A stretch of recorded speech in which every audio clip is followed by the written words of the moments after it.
따라합시다. 생각마다 주님 사모하고, 말마다 주님 증거하고, 걸음마다 주님과 동행하자.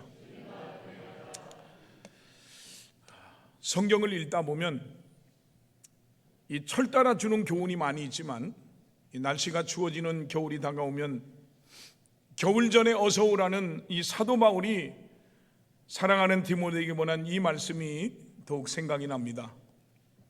우리는 사계절이 뚜렷한 나라에 살고 있습니다. 사계절의 변화는 인생을 더욱 의미 있게 살도록 만듭니다. 왜냐하면 사계절은 모두 인생의 한 과정과 같기 때문입니다. 모든 계절을 맞이하려면 우리는 항상 준비해야 하지만, 특별히 겨울이 오면 더욱 많은 것을 준비해야 됩니다.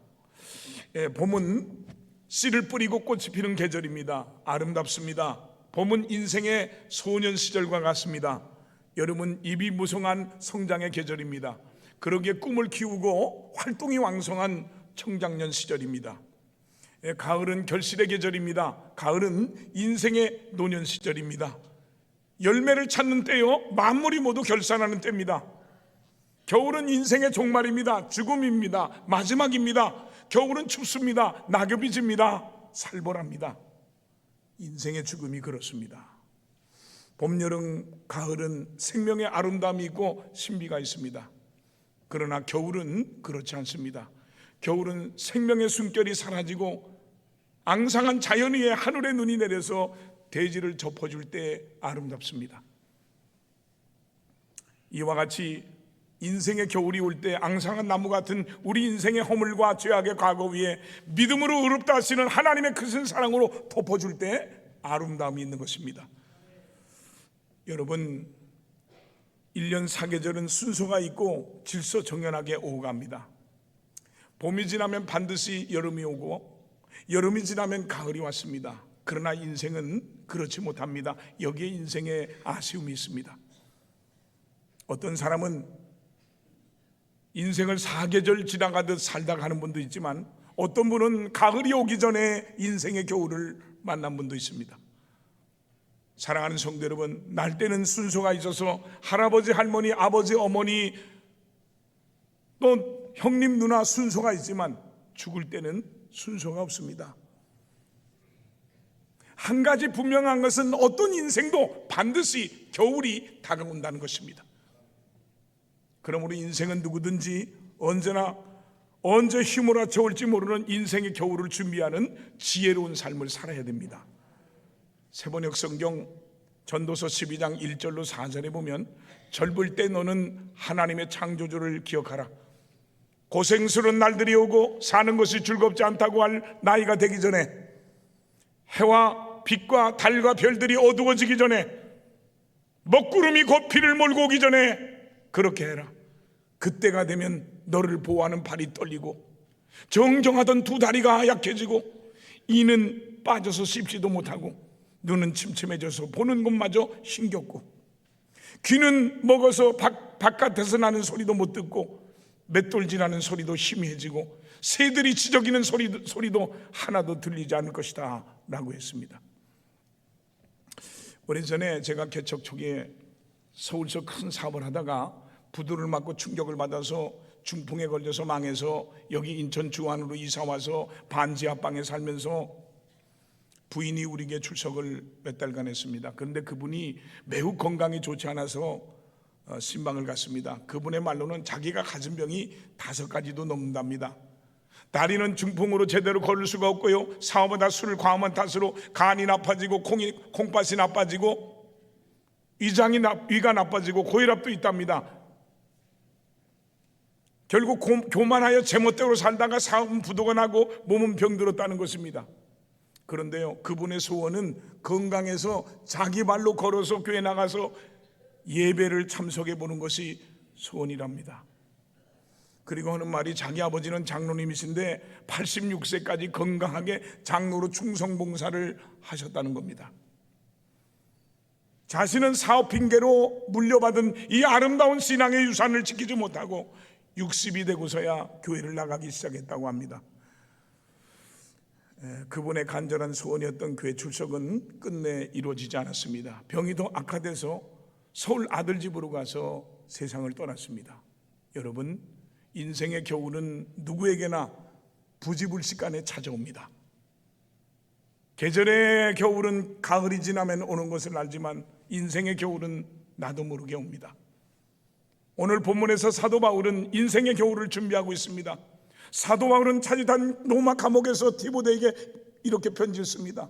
데마는 이 세상을 사랑하여 나를 버리고 데살로니가로 갔고, 그레스게는 갈라디아로, 디도는 달마디아로 갔고, 누가만 나와 함께 있느니라. 네가 올 때 마가를 데리고 오라. 그가 나의 일에 유익하니라.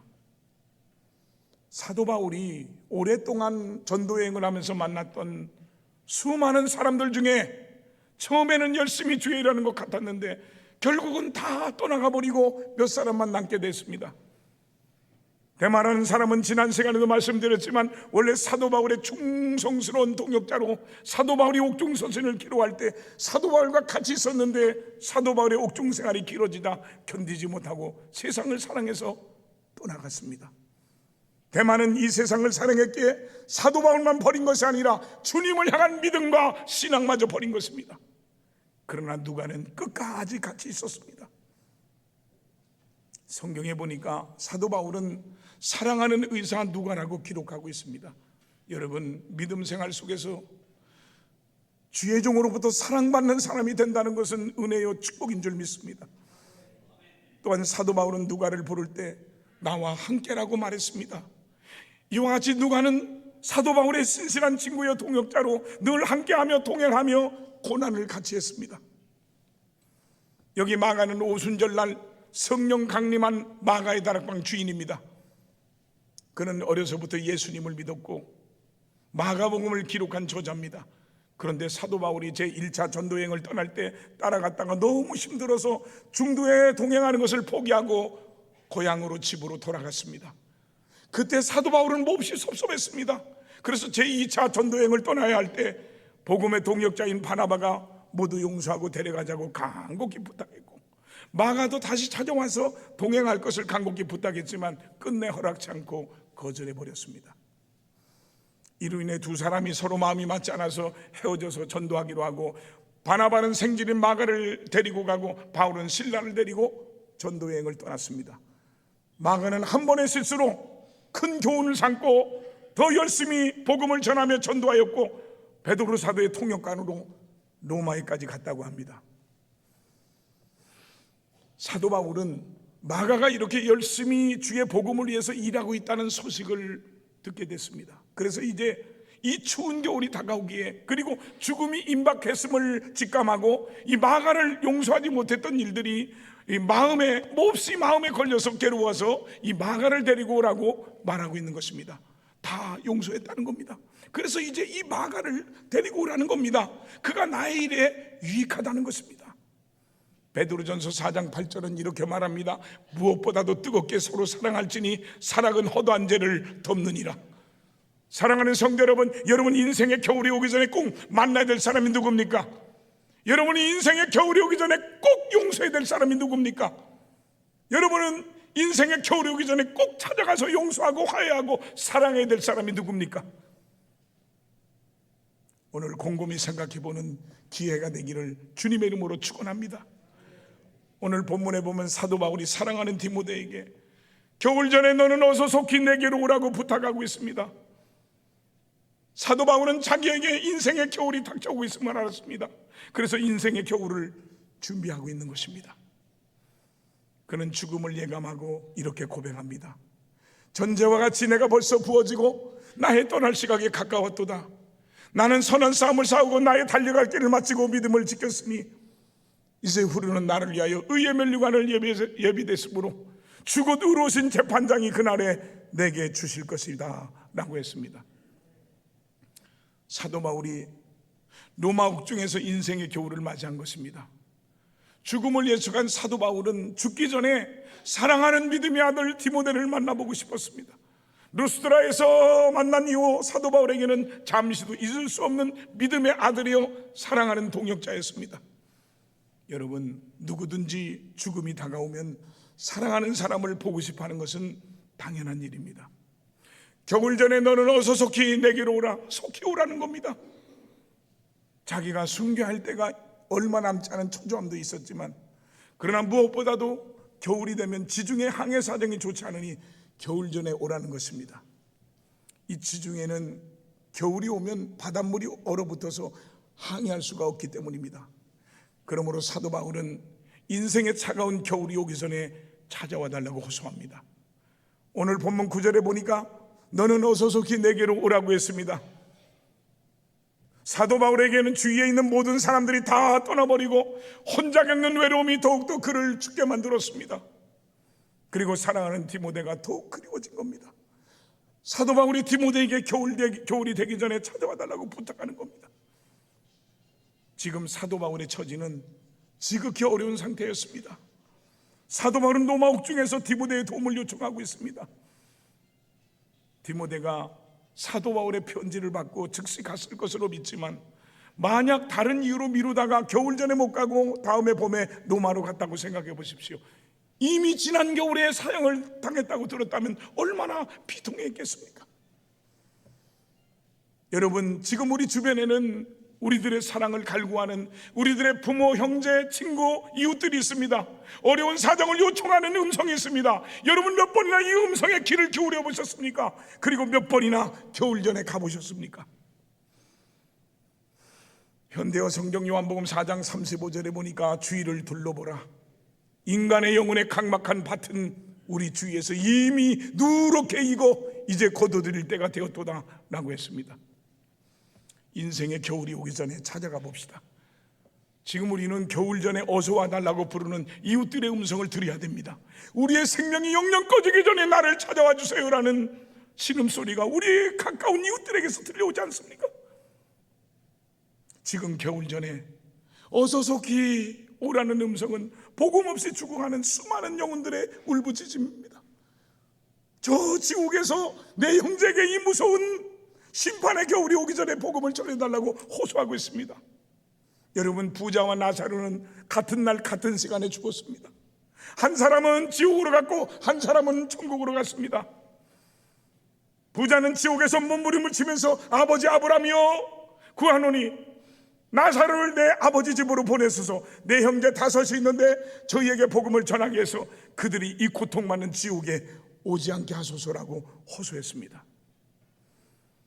사랑하는 성도 여러분, 지금도 이 인천 땅 구석구석에서 겨울 전에 어서 와달라고 부르짖는 우리의 이웃들의 부르짖음이 있습니다. 우리 모두 이 부르짖음을 외면하지 말고 찾아가서 그리스도의 사랑 전하는 성도들이 다 되시기를 주님의 이름으로 축원합니다. 또한 우리는 겨울이 오기 전에 겉옷을 준비해야 됩니다. 사도 바울은 두루와 갑옷집에 둔 겉옷을 가져오라고 부탁했습니다. 오늘 본문 13절에 보니까 네가 올 때 내가 두루와 갑옷의 집에 둔 겉옷을 가지고 오라. 사도 바울은 점점 추워지는 것을 느끼면서 이런 추운 겨울을 나기 위해서 겉옷을 가져오라는 것입니다. 여러분, 이 옷이란 것은 몸을 가리우는 것이고 추위에 몸을 보호하는 것입니다. 겨울은 따뜻한 겉옷, 털옷을 입어야 견딜 수 있습니다. 여기에 영적인 신령한 의미가 있습니다. 겨울이 오기 전에 추위를 견딜 수 있는 겉옷을 준비해야 됩니다. 추위를 견딜 수 있는 옷은 동물을 잡아서 만든 옷입니다. 여러분, 하늘나라의 옷은 피 흘림 없이 만들 수 없습니다. 하나님은 에덴 동산에서부터 이 옷을 예비하셨습니다. 아담과 하와가 선악과를 따먹었을 때 하나님의 심판이 에덴에 임했습니다. 따스한 온기가 돌던 에덴 동산에 날이 서늘한 찬 기운이 감돌았습니다.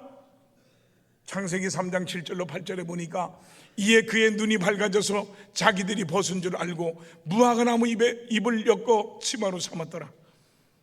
그들이 그날 바람이 불 때, 서늘한 바람이 불 때 동산에 거니시는 여호와 하나님의 소리를 듣고 아담과 그의 아내가 여호와 하나님의 낯을 피하여 동산 나무 사이에 숨은지라 그랬습니다. 여러분, 이제 에덴 동산에는 따스한 날이 아니라 싸늘한 날이 됐습니다. 찬바람 부는 날이 됐습니다. 이 말은 저녁 서양 시간이란 말이 아닙니다. 아담과 하와의 심령에 겨울이 임했다는 뜻입니다. 하나님과 아담과 하와 사이에 싸늘한 겨울이 찾아왔다는 겁니다. 사람이 떨게 되는 것은 두 가지 이유가 있습니다. 하나는 날씨가 추워서 이 육체가 떠는 것이고, 또 하나는 죄로 말미암아 떠는 심령입니다. 죄인은 양심이 서늘해지니까 추위에 떨어야 됩니다. 인간에게 가장 비참한 것은 이 양심이 떠는 겁니다. 하나님의 심판 앞에서 두려워 떠는 아담과 하와는 겨울 인생이 된 겁니다. 그러나 심판의 두려움에 떨고 있는 아담과 하와에게 하나님은 어린 양을 잡아서 가죽옷을 입혀주셨습니다. 여기 에덴에서 입었던 가죽옷은 무서운 심판의 겨울을 이기는 구속의 옷입니다. 우리들은 차가운 인생의 겨울이 오기 전에 이 옷을 준비해야 됩니다. 여러분 모두가 인생의 차가운 겨울을 이겨낼 수 있는 의의 옷, 믿음의 옷을 준비하는 지혜로운 성도가 다 되시기를 주님의 이름으로 축원드립니다. 또한 사도 바울은 디모데에게 내가 보관해둔 성경책을 가져오라고 부탁했습니다. 오늘 본문 13절에 보니까 또 책은 특별히 가족 중에 쓴 것을 가져오라 그랬습니다. 여러분, 지금은 성경을 간편하게 만들어서 누구나 간편하게 가볍게 들고 다닐 수 있지만, 또 심지어 핸드폰에 저장해서 손으로 가볍게 들고 다닐 수 있지만, 그 당시 성경은 가죽 두루마리에다가 기록했기 때문에 너무 무겁고 불편해서 앞면 있는 성도의 집에 맡겨놓고 다녔던 겁니다. 이 죽음이 가까웠음을 느낀 사도 바울은 성도의 집에 보관해뒀던 그 성경책을 찾아다가 다시 한번 읽어야겠다는 겁니다. 그래서 가져오라는 것입니다. 언제 죽을지 모르는 그런 상황에서도 하나님의 말씀을 좀 더 이 마음속에 새겨야겠다는 것입니다. 사랑하는 성도 여러분, 우리가 죽는 순간까지 읽을 수 있는 책이 무슨 책이라고 생각하십니까? 성경입니다. 여러분이 잘 아는 유명한 한국의 지성이라고 불리우는 이어령 교수님이 딸의 전도를 받고 예수를 믿게 됐어요. 저는 요즘 그분의 책을 읽고 영성 깊은 내용의 큰 은혜와 이 감동을 받았습니다. 어느 날 열심히 교회 나가고 성경을 읽는 모습을 보고 어느 후배 교수님이 물었답니다. 교수님, 왜 그렇게 열심히 성경을 읽으십니까? 문학 교수님이 문학을 연구하셔야죠. 그때 이어령 교수님의 간증이 감동적입니다. 지난날 많은 시간 제자들에게 문학을 강의하고, 이제 나이가 들어서 곰곰이 생각해 보니 나는 삶의 의미를 문학에서도 세상 그 무엇에서도 찾지 못했고, 이제 성경에서 영원한 진리를 찾고 소망을 얻게 됐네 라고 하셨습니다. 그리고 이 이어령 교수님은 가슴에 하나님 말씀 성경을 품고 천국에 가셨습니다. 히브리 4장 12절에 하나님의 말씀은 살아있고 활력 있어 좌우의 날선 어떤 검보다도 예리하여 혼과 영과 관절과 골수를 찔러 쪼개기까지 하며 또 마음의 생각과 뜻을 판단한다고 했습니다. 시편 107편 20절에 그가 그의 말씀을 보내어 그들을 고치시고 위험한 지경에서 건지신다 그랬습니다. 시편 119편 105절에 보니까 주의 말씀은 내 발의 등이요 내 길의 빛이라고 했습니다. 사랑하는 성도 여러분, 이제 우리들도 영원하신 생명의 말씀 성경을 좀 더 읽어야 합니다. 지난날 우리들은 건강에 좋다고 하면, 장수한다는 보약이라면 기를 쓰고 먹었고, 좋은 영양제라면 다 먹고 살았습니다. 살려고 먹었지만 결국은 죽었으니 알고 보면 사약입니다. 그러므로 인생의 겨울이 오기 전에 죽지 않는 생약을 많이 잡수시기 바랍니다. 우리 인간에게 죽지 않는 생약이 있는데 이것이 바로 신구약이라는 영생하는 생약인 줄 믿습니다. 이사야 40장 29절에 보니까 피곤한 자에게는 능력을 주시며 무능한 자에게는 힘을 더하신다고 했습니다. 사랑하는 성도 여러분, 매일 성경을 읽으시기 바랍니다. 그러나 인생의 겨울이 다가올수록 더욱 성경을 열심히 읽길 바랍니다. 우리 어머니 권사님은 살아생전 80독 이상을 하시고 나중에는 성경 66권을 필사하시고 천국에 가셨습니다. 그 필사하신 성경을 잘 재본해서 앞으로 우리에게 박물관을 만들 때 전시하려고 잘 보관 중입니다. 여러분은 여러분의 자녀들에게 무엇을 남겨주려고 합니까? 물질입니까? 아니면 세상적인 명예 권세입니까? 아닙니다. 아무리 바빠도 우리에게 인생의 겨울이 다가오면 아무것도 할 수 없다는 사실을 기억하고 하나님 말씀 성경을 가까이 하는 성도가 되기를 주님의 이름으로 축원합니다. 성경은 세상 죄를 홀로 지시고 피 흘려 구속의 진리를 담은 어린 양이신 예수님의 가족 중에 쓴 책입니다. 우리가 육체가 아파서 병이 들어서 병원에 가서 살아야겠다는 심정에서 주사를 맞고 약을 먹어야 하는 것처럼 우린 영원히 죽지 않고 살아야겠기에 오늘 아침 예수님이 처방해 주신 생명의 말씀을 많이 잡수시고 돌아가기를 주님의 이름으로 축원합니다. 여러분, 사도 바울은 행복한 사도입니다. 죽을 때까지 의사 누가가 동행하면서 그의 건강을 살펴주고 주치의로서 돌봐줬습니다. 그러나 컷사람이 후퇴하는 것은 막을 수가 없었고 죽음은 그의 손에 맡길 수 없었습니다. 사도 바울이 육신의 장막집을 떠나야 할 날이 가까워질 때 그는 영원한 하나님의 나라에 대한 준비를 절감하면서 하나님 말씀 성경을 가까이 했습니다. 시편 19편 7절로 10절에 여호와의 율법은 완전하여 영혼을 소생시키며 할렐루야, 여호와의 중건은 확실하여 우둔한 자를 지혜롭게 하며 여호와의 교훈은 정직하여 마음을 기쁘게 하며 여호와의 계명은 순결하여 눈을 밝게 하시는도다. 여호와를 경외하는 도는 청결하여 영혼까지 이루고 여호와의 법도 진실하여 다 의로우니 근곳 많은 승금보다 더 사모할 것이며 꿀과 송이꿀보다 더 달도다라고 했습니다. 사랑하는 성도 여러분, 인생의 겨울이 오기 전에 하나님 말씀을 먹어야 합니다. 내 인생의 겨울이 오기 전에 하나님 말씀을 먹어야 됩니다. 오늘 하나님 말씀을 많이 먹고 돌아가는 시간 되기를 주님의 이름으로 축원합니다. 그러므로 우리는 인생의 겨울이 오기 전에 모든 것을 하나님께 맡기고 하나님만 신뢰해야 됩니다. 오늘 본문 14절로 15절에 구리 세궁업자 알렉산더가 내게 해를 많이 입혔으며 주께서 그 행한 대로 그에게 갚으시리니 너도 그를 주의하라. 그가 우리 말을 심히 대적하였느니라.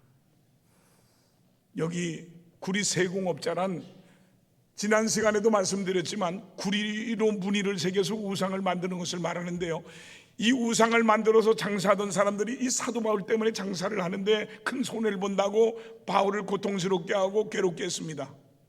사도 바울에게는 아주 원수 같은 사람이었습니다. 그러나 그는 자기를 괴롭히는 사람들에게 주께서 그 행한 대로 그에게 갚으시리라고 하면서 하나님께 모든 것을 맡겼습니다.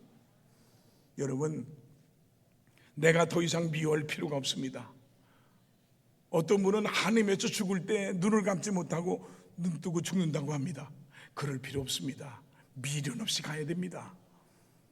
어떤 분은 내가 죽으면 나라가 망하는 줄 알고 걱정하고, 또 어떤 분은 온 가족이 금방 불행해진 줄 알고 걱정, 근심하고 염려가 돼서 편히 눈을 감을 수 없다고 합니다.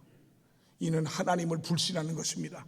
여러분, 하나님께 모든 것을 맡길 줄 알아야 됩니다. 우리 인생도, 가정도, 우리 자녀도, 우리의 삶도, 우리의 사업도, 우리의 직장도, 나라까지도 하나님께 맡겨야 됩니다. 내 생명까지도 하나님께 맡겨야 됩니다. 이것이 참된 신앙을 가진 사람의 모습입니다. 이것이 하나님을 믿는 복된 신앙인 것을 믿으시고 내 인생의 모든 것을 하나님의 섭리 가운데 맡기고 사는 그런 성도들이 다 되시기를 주님의 이름으로 축원합니다. 그러므로 우리는 인생의 겨울이 오기 전에 회개해야 됩니다. 디모데후서 4장 16절에 내가 처음 변명할 때 나와 함께 한 자가 하나도 없고 다 나를 버렸으나 그들에게 허물을 돌리지 않기를 원하노라고 했습니다. 사도 바울이 처음 복음을 전할 때 열심히 따라다녔던 사람들이 모두 떠나버리고 또 그 당시 그들의 행위에 몹시 섭섭하긴 했지만 이제 돌이켜보니까 그들이 떠난 이유가 저들에게만 있는 것이 아니라고 사도 바울은 회개하고 있는 것입니다. 여러분, 나를 떠난 사람들에게 비난하지 마십시오. 허물이 그들에게만 있는 것이 아니라 오히려 그 허물이 내게도 있습니다라고 고백하는 것입니다. 저도요, 하나님께 감사한 것은 제 인생에 손해를 끼치고 해코지한 사람이 몇 명이지만 그들을 미워해 본 적이 없습니다. 다 용서했습니다. 아니, 다 용서가 됩니다. 주께서 갚아주리라고 저는 믿습니다. 하나님이 강한 성격인 나에게 좋은 은사를 내려주셨어요. 나한테 그렇게 해코지했어도 미운 마음이 없어요. 긍휼히 불쌍한 생각이 들고요. 정말 나도 나 자신이 신기합니다. 다만 사람이기 때문에 어쩔 수 없이 섭섭함은 남아 있습니다. 사도 바울은 겨울이 오기 전에 마가에게 옛날에 서로 맡겼던 마음을 풀고 화해하고 격려하려고 데려오라고 했습니다. 인생의 겨울이 다가오기 전에 서로 풀어야 할 문제를 가지고 있는 사람은 가서 풀어야 됩니다. 우린 남을 비판하고 내 인생의 모든 잘못이 남에게 있다고 원망하고 불평하고 환경을 탓하고 허물을 다른 사람에게 돌리지 맙시다. 좀 더 회개하고 좀 더 용서하고 착한 마음을 가지고 삽시다. 사도 바울은 인생의 겨울이 가까워지자 자신을 반성하고 뒤돌아보면서 아름다운 결론을 얻었습니다. 오늘 본문 7절에 나는 선한 싸움을 싸우고 나의 달려갈 길을 마치고 믿음을 지켰다는 것이 사도 바울의 생애의 결론인 것입니다. 우리도 사도 바울처럼 우리의 생을 마칠 때 이런 고백을 할 수 있어야 됩니다. 사도 바울은 감옥에 갇혀도 전도했습니다. 죽음 직전에도 전도했습니다. 여러분은 한 해 동안에 얼마나 전도하셨습니까? 내가 예수를 믿고 천국과 지옥이 있고 하나님이 살아계신다면 얼마나 전도해 보셨습니까? 저는 한 해 동안 계산해 보니까 5명 이상을 전도했습니다. 사도 바울은 자신을 통해서 이방인들에게 복음이 전파되기를 간절히 소원했습니다. 오늘 본문 17절에 보면 주께서 내 곁에 서서 나에게 힘을 주시면 나로 말미암아 선포된 말씀이 온전히 전파되어 모든 이방인들이 듣게 하려 하심이라고 했습니다. 사명에 살고 사명에 죽는 한 전도자의 최후의 음성을 우리는 지금 이 시간 심각하게 들어야 됩니다. 다음에 전하지, 차차 전하지, 믿음을 가질 때가 있겠지라고 마귀는 우리 생각을 혼란시킵니다. 사랑하는 성도 여러분, 미루면 안 됩니다. 지금 오늘 결단해야 됩니다. 아직도 안 믿는 가족들을 어떻게 하시렵니까? 그냥 두고 보시겠습니까? 권면해도 안 된다고 포기하시겠습니까? 결코 내 형제들을, 이웃들을, 친구들을 지옥으로 보낼 수는 없습니다. 다니엘 12장 3절에 지혜 있는 자는 궁창의 빛과 같이 빛날 것이요 많은 사람을 옳은 대로 돌아오게 하는 자는 별과 같이 영원토록 빛나리라고 했습니다. 사랑하는 성도 여러분, 날씨도 싸늘한 겨울이 다가오고 있습니다. 또한 우리에게도 인생의 겨울인 죽음이 서서히 다가오고 있습니다. 겨울이 오기 전에 구원의 역사가 있길 바랍니다. 여러분, 우리는 준비해야 됩니다. 사도 바울은 믿음의 아들 디모데에게 너는 어서 속히 내게로 오라, 겨울 전에 너는 어서 오라고 말합니다. 이는 추워지기 전에 내게로 속히 오라는 말씀인 동시에 언제 죽을지 모르는 인생의 겨울을 느끼면서 하신 말씀입니다. 죽기 전에, 세상을 떠나기 전에 믿음의 아들을 만나고 싶은 소망이 있었습니다. 우리는 임종이 가까우면 멀리 있는 자식들도 불러보지만 사도 바울은 사랑하는 제자들에게 사명을 줘서 파송했습니다. 죽음이 임박한 시간이지만 하나님의 교회를 향한 노사도의 사명을 우리는 배워야 됩니다. 진짜 은혜 받은 성도는 끝까지 교회를 생각할 수 있어야 됩니다. 자신보다 하나님을 더 생각하고 자신보다 교회를 더 생각하는 것이 신앙입니다. 이것이 믿음입니다. 여러분, 인생에는 반드시 겨울이 옵니다. 병마의 겨울, 죽음의 겨울, 실패의 겨울, 가정에도 자녀들에게도 겨울이 옵니다. 차가운 인생의 겨울이 올 때가 있습니다. 특별히 죽음의 겨울은 예측할 수 없습니다. 아직 젊다고, 아직 건강하다고, 아직 나는 괜찮다고 자랑하지 마시기 바랍니다. 내가 아는 지인은 그렇게 전도를 해도 자기 건강을 자랑하며 교만하게 굴고 예수를 믿으니 내 주먹을 믿는다고 하더니 갑자기 그 말한 지 한 달도 안 돼서 병들어 죽었습니다. 잠언서 27장 1절에 너는 내일 일을 자랑하지 말라. 하루 동안에 무슨 일이 일어날는지 네가 알 수 없음이라 그랬습니다. 아주 사업을 크게 일으키고 몹시 바쁘게 살아가던 어느 젊은 사업가에게 어떤 낯선 사람이 사무실을 찾아왔어요. 그리고 사장님, 그렇게 당신 사업에만 열중할 것이 아니라 주일은 교회 가서 예배를 드리고 이제는 주신 그 사업으로 이웃이나 하나님을 위한 일도 계획 좀 세우시지요 하더랍니다. 그러자 이 젊은 사업가는 그렇지 않아도 그렇게 생각하고 있다며 그러나 아직 젊으니까 좀 나이가 든 후에 지금 잘 벌릴 때 돈을 좀 더 벌어놓고 할 생각입니다 라고 했어요. 몇 번이고 이 사람은 찾아와서 똑같은 말을 했고 이 젊은 사업가는 똑같은 대답을 했습니다. 어느 날 이 젊은 사업가가 한참 결제 서류에 도장을 찍어내가고 있는데 이 낯선 사람이 또 찾아왔습니다. 그러더니 사장님, 이번이 내가 당신을 찾아오는 마지막이 될지도 모르겠습니다. 하나님 앞에 나오십시오. 그리고 하늘을 위해서 준비하십시오. 그랬더니 이 젊은 사업가가 이번에는 괴롭히지 말라고 짜증을 부리면서 이 사람을 쫓아냈습니다. 그리고 얼마 후 시간이 지난 후에 이제는 무서운 얼굴을 한 사람이 나타나서 이제 당신의 때가 됐습니다. 머물 시간이 없습니다. 저와 함께 가시지요. 이 젊은 사장이 지금 바쁩니다. 곧 중요한 바이어들을 만나야 합니다. 다음에 오시지요. 그 순간 갑자기 얼음장같이 찬 손이 그의 목덜미를 거머쥐는 싸늘함을 느꼈습니다. 죽음의 사자였습니다. 이제는 시간을 달라고 애원을 해도 발버둥을 쳐도 이혼이나 하게 달라고 매달려도 소용이 없었습니다. 이런 간증을 하고 싶지 않지만 죄송합니다만 한 5년째 별것 아닌 사람들의 말 가지고 꼭 교회가 시험 드는 게 말 가지고 꼭 시험 드는 거예요. 우리는 좋은 언어를 쓰고 복된 언어를 쓸 수 있기를 축복합니다. 그래서 별거 아닌 거 가지고 시험이 들어서 교회를 나오지 않는 장로님이 계셨어요. 저는 처음 장로님을 세울 때 하나님께 기도했습니다. 하나님, 제 평생 목회 중에 내가 세운 장로님들을 단 한 사람도 징계하지 않게 해주세요. 계속 한 해 한 해 안 나왔습니다. 친구 되는 여러 장로님 부부에게 부탁해서 찾아가게 하고 함께 식사도 하게 하고 고면도 해보고, 우리 부부도 여러 번 찾아가 고면했지만 교회를 몇 년 동안 나오시지 않아서 늘 제 마음이 무거웠습니다. 이제는 더 이상 기다릴 수가 없어서 우리 부부는 기도하고 마지막으로 어느 날 늦은 저녁에 찾아갔습니다. 장로님 부부가 일하고 있었습니다. 그리고 저는 장로님, 오늘이 장로님을 찾아오는 마지막 날입니다. 제 성격 아시죠? 그만 교회 나오세요. 그랬더니 장로님이 목사님 잘못했습니다. 이번 주부터 나가겠습니다.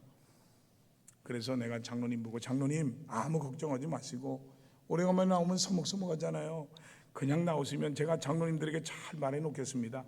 그저 장로님들 식사 한 끼 사시고 미안하다고 한마디만 해주세요. 그리고 그 주에 정말 나오셔서 장로님들에게 미안하다고 인사를 하시고 화해하고 장로님들에게 식사를 대접했습니다. 그리고 그 다음 주 오후 예배를 마치고 집에 들어와서 샤워를 하고 있는데 부인 권사님이 울면서 전화가 왔어요. 왜 그러냐고 했더니 장로님이 돌아가셨다는 거예요. 깜짝 놀라서 어찌된 일이냐고 물었더니 주일 오전 예배를 잘 드리고 나서 심장이 좀 안 좋다고 해서 가까운 병원에 검사하러 들어갔는데 그 길로 돌아가셨다는 겁니다. 너무 황당했습니다. 그러나 저는 기도하면서 생각해 보니까 장로님을 구원하시려고 하나님께서 마지막까지 저를 포기하지 않게 하시고 찾아가게 하셔서 섭섭했던 것들을 화해하게 하시고 천국 가게 하셨습니다. 여러분, 야고보서 4장 13절 14절에 들으라, 너희 중에 말하기를 오늘이나 내일이나 우리가 어떤 도시에 가서 거기서 1년을 머물며 장사하여 이익을 보리라는 자들아, 내일 일을 너희가 알지 못하는도다. 너희 생명이 무엇이냐? 너희는 잠깐 보이다가 없어지는 안개니라 그랬습니다. 고린도후서 6장 2절에 보라 지금은 은혜 받을 만한 때요, 보라 지금은 구원의 날이라고 했습니다. 사랑하는 성도 여러분, 이제는 낙엽이 지고 추운 겨울이 옵니다. 인생의 추운 겨울이 점점 다가오고 있습니다. 우리가 원하던 원치 않던 인생의 겨울은 찾아옵니다. 그러므로 겨울 전에 주 앞으로 돌아오십시오. 마지막 주일이 있듯이 내 인생에도 마지막 날이 있습니다. 대만은 세상을 사랑해서 하나님을 버리는 사람이 되어서는, 그런 사람이 되어서는 안 됩니다. 그동안 구리 세국업자 알렉산더 같이 하나님의 교회를 어지럽히고 주의 종을 대적하는 자가 되어서도 안 됩니다. 다만 누가와 같이 어떤 환경과 어떤 상황 속에서도 주의 종을 돕고 함께하고 충성하는 사람이 되어야 됩니다. 과거를 후회하고 없는 것을 생각하는 사람은 적자 인생을 삽니다. 그러나 남아있는 것을 생각하고 그것을 자본으로 삼는 사람은 흑자 인생을 삽니다. 죽음의 겨울이 오기 전에 우리는 남은 시간, 남은 정력, 남은 은사, 남은 것을 가지고 충성하시기 바랍니다. 그래서 이 다음 우리 주님 앞에 섰을 때 잘했다 칭찬받는 여러분이 다 되시길 바랍니다. 우리는 언제나 마지막 순간인 인생의 겨울을 생각하면서 하는 지혜로운 성도들이 다 되시기를 주님의 이름으로 축원합니다.